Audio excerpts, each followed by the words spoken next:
नमस्कार। परम ब्रह्म परमात्मा परमेश्वर श्रीकृष्ण जोगेश्वर चरण कमल तले निजको समर्पित करी प्रणिपात जनाई आज कथा आरंभ करुछि एवं आपण मानक मोर हृदय स्वागत जनाऊछि। देखंतु आमे पूर्व वीडियो रे आलोचना करिछे जे भागवत महात्म्य कौन। भागवत महात्म्य क्रम रे आमर ही आलोचना होइतिला जे मुनिश्रेष्ठ नारद को शून्यवाणी होइछि जे केही जणे संत शिरोमणिकर उपदेश रे ज्ञान वैराग्य कर अवस्था रे सुधार आसीबो। से माने जो जराजीर्ण अवस्था रे अछंती, जो वृद्धा अवस्था रे अछंती, अवचेतन अवस्था रे अछंती, से माने चेतन अवस्था को प्राप्त करिवे एवं ज्ञान वैराग्य को साहाय्य करिवा पाई भक्ति देवी दुख को दूर करिवा पाई नारद कौन करछंती से रास्ता रे चलिबा को चाहुचंती जेउथरे गले से माननकु बा नारद को से संत शिरोमणि को दर्शन मिले बा तांको सहित साक्षात्कार होई पारे। तेणु वर्तमान महर्षि नारद ज्ञान वैराग्य को स्वस्थान रे छाड़ी विभिन्न स्थान परिभ्रमण बाहरी गले। रास्ता रे जो जोगी जो मुनि जो ऋषि मान भेटुछंती से निज प्रश्न पचारुछंती, प्रश्नर समाधान चाहुछंती, किंतु समस्तंकर उत्तर रे से संतुष्टि हे पारु नाहंती बा कहिएबो जे अन्य माने तांको प्रश्न बुझी पारु नाहंती। केते जण भाबुछंती ए प्रश्न बहुत कठिन, यार कोन समाधान नहीं एवं अन्य केते जण भाबुछंती जे एते बड़ महर्षि नारद जेते बड़े समस्या समाधान करि पारु नाहंती, आमे किबा एपरि समस्या समाधान करि पारे। तेनु परिस्थिति दिन को बहुत जटिल हो जाइछि। धीरे धीरे एपरि एक परिस्थिति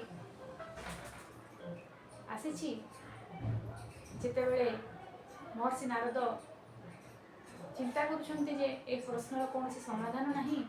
तेणु से बद्रिकाश्रम को चली जिवे एवं बद्रिकाश्रम को जाई सेठी ध्यान करिवे, तपस्या करिवे। तपस्या बल रे होय तो भगवान संतुष्ट हेबे एवं किछि समस्या समाधान बाहर जिवे। एक कथा भाबी से जते बेले बद्रिकाश्रम को जाइछंती भगवानकर करुणारु अपार दयारु तांकर भेट होइछि कहा सहित सनकादि ऋषि मानक सहित। सनकादि ऋषि कहिले से होचनी कोटि सूर्य सम तेजस्वी सनकादि ऋषि गण चारि कुमार सनक सनातन सनंदन सनत कुमार। ए चारि जन को कुमार बोली कहा जाए बा सनकादि ऋषि कहा जाए। तांको जते बेले दर्शन मिलिछि सेमानंक दर्शन रे महर्षि नारद देवमुनि नारद भक्ति गदगद कंठरे तांकर प्रणाम जणाइछंती एवं से आनंद रे विभोर हो जाइछंती। से भाविछंती जे मोर प्रश्नर समाधान मिल जिवो एवं से आकुल निवेदन करिछंती सनकादि ऋषि को जे हे ऋषिगण मते साहाय्य करंतु। सनकादि ऋषिगण नारद को देखि अत्यंत विस्मित हो जाइछंती एवं से जानिछंती जे महर्षि नारद होचंती भगवानकर जने सर्वश्रेष्ठ भक्त। कृष्ण भक्त मानंकु कृष्ण दास मानंकु निजर प्रकृत रास्ता देखाइबा हेउछि महर्षि नारदंकर परम कर्तव्य। तेणु देवी भक्तिंकर दुखरे नियमाण होई तांको सहाय्य करिबा पई जे वचनबद्ध होइछंती एहा नारदंक पई कोनोसी विचित्र कार्य नुह बा एथिरे आश्चर्यान्वित हेबार कोनोसी कारण नहीं। एकथा सनकादि ऋषि अनुभव करछंती एवं से नारद को कहिछंती जे हे महर्षि नारद तुमे व्यस्त हो नाही, आपण धन्य। आपण अन्यर उपकार करिबा को जाई तपस्या करिबा को जाउछंती। परोपकाराय स्वर्गाय। आज मध्य देखिबे संसार रे अन्यर उपकार करिबा पाई बहुत कम लोक आगो को आसंती। समस्ते विशेष करी तो कलिजुग ए कलिजुग रे केवल परोपकार द्वारा ही आपण भगवानंकर प्रिय पात्र होई जिवे। जेतेबेले मनुष्य निस्वार्थपर भाव अन्यर मंगल चिंता करे अन्य पाई कार्य करने को चेष्टा करे, अन्य पाई निजर श्रम त्याग करे, सेतेबेले परमात्मा परमेश्वर निजे ताको रक्षा करने को बाध्य हो जाए। तो एक कथा होईछि कोन,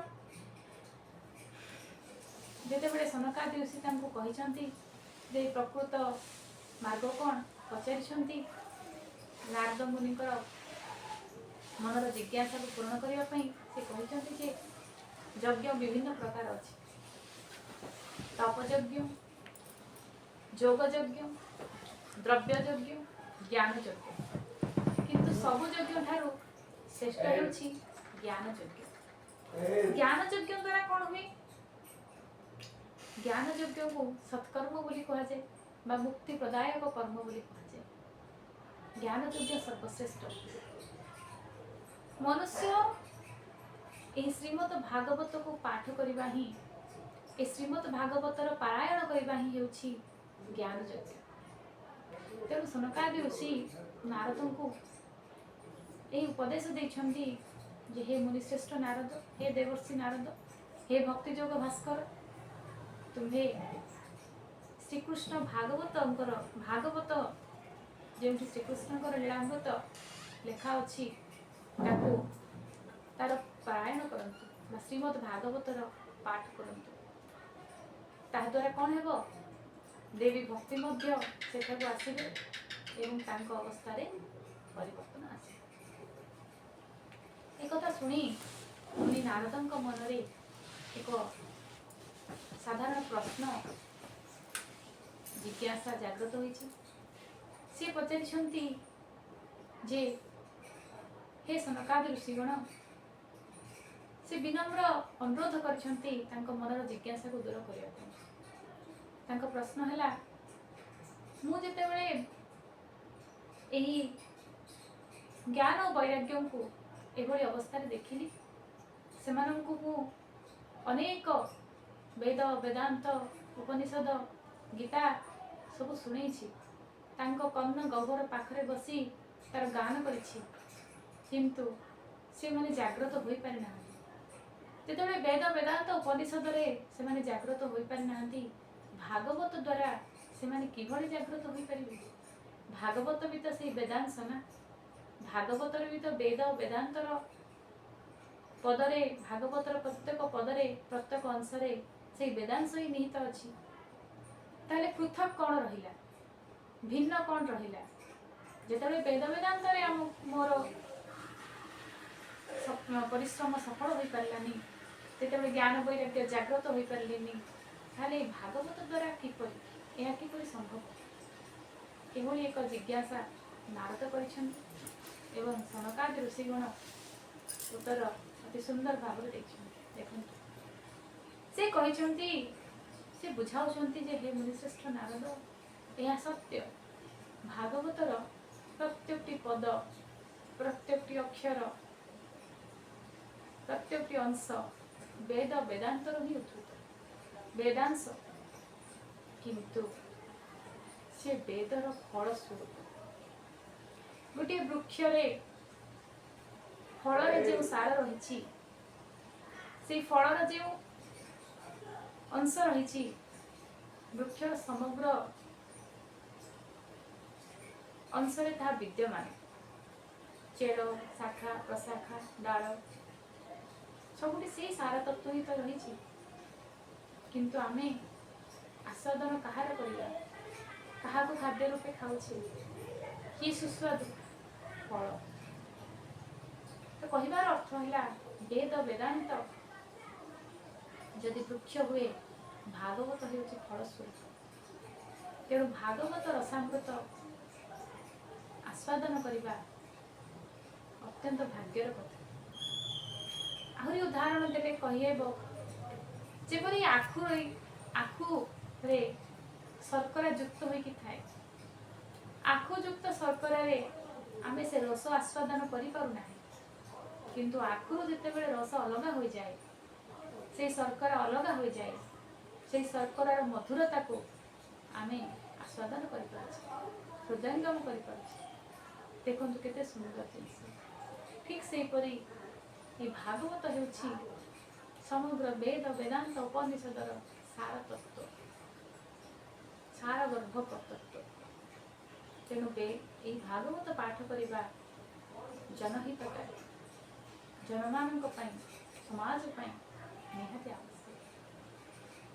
ତ ଏଭଳି ଭାବରେ ଯେତେବେଳେ ସନକାଦି ଋଷିଗଣ ଭାଗବତର ମହିମା ଗାନ କରିଛନ୍ତି ବା ଭାଗବତର ମହିମା ମୁନି ନାରଦଙ୍କୁ ବୁଝାଇଛନ୍ତି, ନାରଦ ମୁନିଙ୍କ ଜିଜ୍ଞାସା ଶାନ୍ତ ହୋଇଛି। ସେ ଆନନ୍ଦିତ ହୋଇଛନ୍ତି ଯେ ପ୍ରକୃତରେ ଭାଗବତ ପାଠ ହିଁ ସର୍ବଶ୍ରେଷ୍ଠ। ଏହି ସମାଜରେ ଜନକଲ୍ୟାଣ ପାଇଁ ଭାଗବତ ପାଠ ଠାରୁ ଶ୍ରେଷ୍ଠ ଅନ୍ୟ କୌଣସି ମାଧ୍ୟମ ନାହିଁ। ତ ତାପରେ କ'ଣ ହୋଇଛି? ମୁନିଶ୍ରେଷ୍ଠ ନାରଦ ଉପାୟ ବତାଇଛନ୍ତି, କ୍ଷମା କରିବେ, ସେ ଉପାୟ ପଚାରିଛନ୍ତି ଯେ କେଉଁଠାରେ ମୁଁ ଏହି ଭାଗବତ ପାରାୟଣ କରିପାରିବି, ମୋତେ ବୁଝାଇ କୁହନ୍ତୁ। କୌଣସି ସ୍ଥାନ ନିରୂପଣ କରିଦିଅନ୍ତୁ ଯେଉଁଠାରେ ଭାଗବତ ପାରାୟଣ କରାଯାଇପାରିବ। କାରଣ ସ୍ଥାନର ମହିମା ଅଦ୍ୱିତୀୟ। ସ୍ଥାନ ଶୁଦ୍ଧ ପବିତ୍ର ନିର୍ମଳ ହେବା ଅତ୍ୟନ୍ତ ଜରୁରୀ। ଯେଭଳି ଭାଗବତ ଯେଉଁଠି ସ୍ଥାପନ କରାଯାଏ ସେହି ସ୍ଥାନ ବି ଅତ୍ୟନ୍ତ ଶୁଦ୍ଧ ପବିତ୍ର ହେବା ନିତାନ୍ତ ଆବଶ୍ୟକ। ତ ଭାଗବତର ପାରାୟଣ ପାଇଁ ମୁନି ଋଷିମାନେ ବା ସନକାଦି ଋଷି ଗଙ୍ଗା ନଦୀର ଆନନ୍ଦ ଘାଟ ସ୍ଥାନକୁ ଉପଯୁକ୍ତ ମନେ କରିଛନ୍ତି। ସେ କହିଛନ୍ତି ଯେ ଗଙ୍ଗା ନଦୀର ଆନନ୍ଦ ଘାଟ ହେଉଛି ନିରୋଳାର ପରିବେଶ। ସେଠାରେ କାହିଁକି ଅନାଦି କାଳରୁ ଋଷି ମୁନିମାନେ ବସବାସ କରନ୍ତି। ବିଭିନ୍ନ ଜାତିର ବିଭିନ୍ନ ପ୍ରଜାତିର ଜୀବଜନ୍ତୁ ବାସ କରୁଥିଲେ ମଧ୍ୟ ସେମାନଙ୍କ ମଧ୍ୟରେ କୌଣସି ବୈରୀଭାବ ନାହିଁ। ବୃକ୍ଷଲତାରେ ପରିପୂର୍ଣ୍ଣ, ସବୁଜତାରେ ପରିପୂର୍ଣ୍ଣ ସେହି ନିରୋଳା ପରିବେଶ ଅତ୍ୟନ୍ତ ମନୋମୁଗ୍ଧକର ଏବଂ ସେଠାରେ ଭାଗବତ ପାରାୟଣ କରିବା ଶ୍ରେଷ୍ଠକର ହେବ ବୋଲି ସେମାନେ ଉପଦେଶ ଦେଇଛନ୍ତି ଏବଂ ନିଜେ ମଧ୍ୟ ସେହି ଭାଗବତ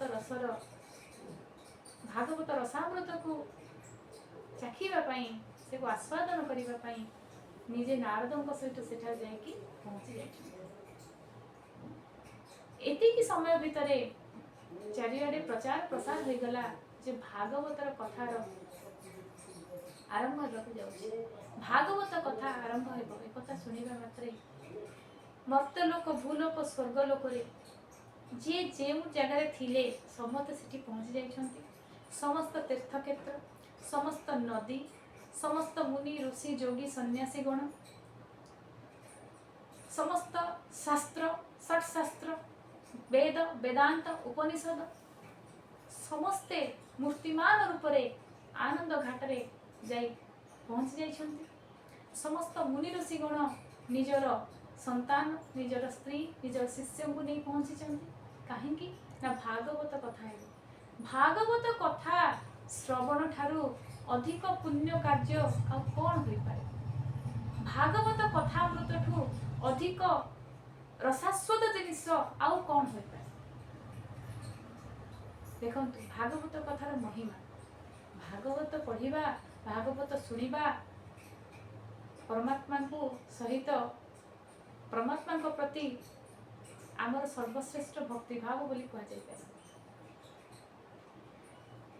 ତ ବର୍ତ୍ତମାନ କ'ଣ ହୋଇଛି?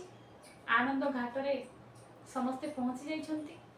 ଗୋଟିଏ ଜାଗାରେ ନଦନଦୀମାନେ ଅଛନ୍ତି, ଆଉ ଗୋଟେ ଜାଗାରେ ନାରୀଗଣ ଅଛନ୍ତି, ଆଉ ଗୋଟେ ତୀର୍ଥକ୍ଷେତ୍ରମାନେ ବସିଛନ୍ତି, ବେଦ ବେଦାନ୍ତ ଉପନିଷଦ ବସିଛନ୍ତି। ଭାଗବତ କଥା ଆଲୋଚନା କରିବା ପାଇଁ ଚାରିଆଡ଼େ ପୁଷ୍ପବୃଷ୍ଟି ହେଉଛି। ଅବିର କୁଙ୍କୁମରେ ସେ ସ୍ଥାନ ସୁଗନ୍ଧରେ ମହକି ଉଠୁଛି। ସ୍ୱର୍ଣ୍ଣ ପୁଷ୍ପର ମହକରେ ସେ ପରିବେଶ ଅତ୍ୟନ୍ତ ମନୋମୁଗ୍ଧକର ହୋଇଯାଇଛି। ଏହି ଭିତରେ କ'ଣ ହୋଇଛି?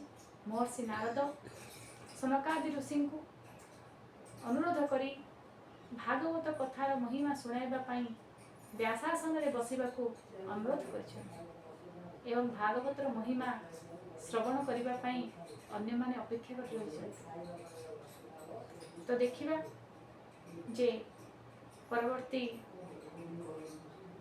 भिडियो रे आम आलोचना करिबा जे ई भागवत आलोचना किपरि हेला, प्रकृत रे भागवतर महात्म्य केमिति देवी भक्ति आ ज्ञान वैराग्य को साहाय्य करिछि, भागवतर कथा सुनिबा मात्रे किभଳି सेमानकर कैशोर अवस्था यौवन अवस्थार